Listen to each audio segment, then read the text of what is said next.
A short tour guide for the new pilgrim. If you're like me, the idea of taking up the Commedia is intimidating. Don't panic. I am a journalist, not a scholar. What I know about art and literature could barely fill a pamphlet. But if I can read Dante, absorb his words and ideas, and be changed by his verse, so can you. Just as it is helpful to know something about Dante's life to get the most out of the Commedia, it is also helpful to understand a little about the ideas that inform the poem. I'm not going to bore you with theology or literary theory, but there are a few things you need to know at the start of this journey.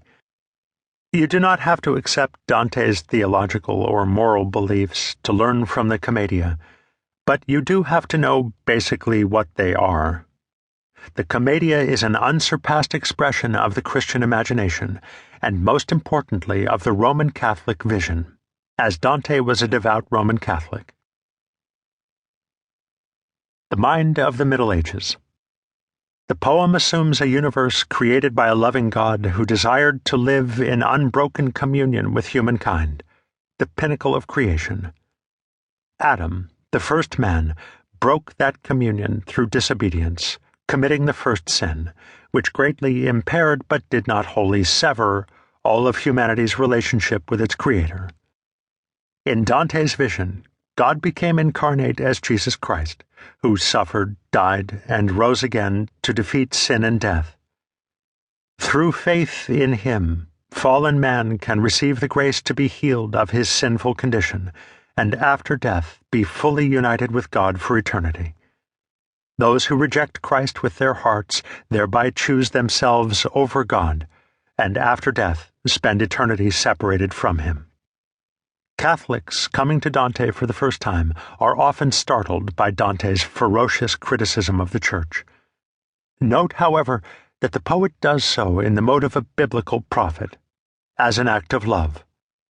He believes that Jesus Christ established the Roman Catholic Church as the ordinary means of salvation, and that no degree of clerical corruption can alter that fact.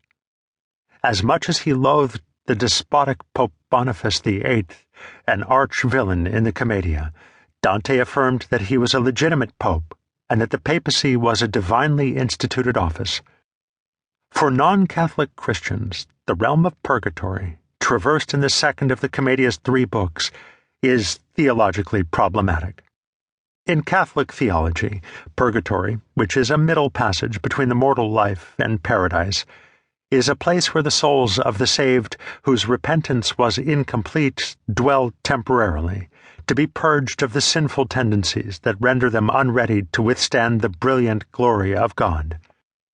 You don't have to accept the doctrine of purgatory to appreciate its symbolic meaning here. In Dante, purgatory represents the earthly life, which requires a constant struggle against our sinful nature in order to open our souls up ever more to God's grace. Atheists or agnostic readers might find it a challenge to work through the religious language and symbolism, but Dante's conceptual grammar conveys truths about human nature that are universally applicable. Hell is a dark and loveless place of absolute egotism. Heaven is filled with love, light, and the complete absence of ego. Purgatory is life as we experience it, a never-ending contest between love and hate, altruism and selfishness, good and evil, and the way we elect to respond to these challenges matters. The philosopher Jean-Paul Sartre taught that because free will is part of the human condition, we are responsible for the choices we make. There was no heaven or hell at the end of life, as far as the atheist and existentialist thinker was concerned, but he shared Dante's belief in the ultimate meaning of moral choice. The best strategy for all contemporary readers is the one suggested by Dante translator Charles Singleton: to adopt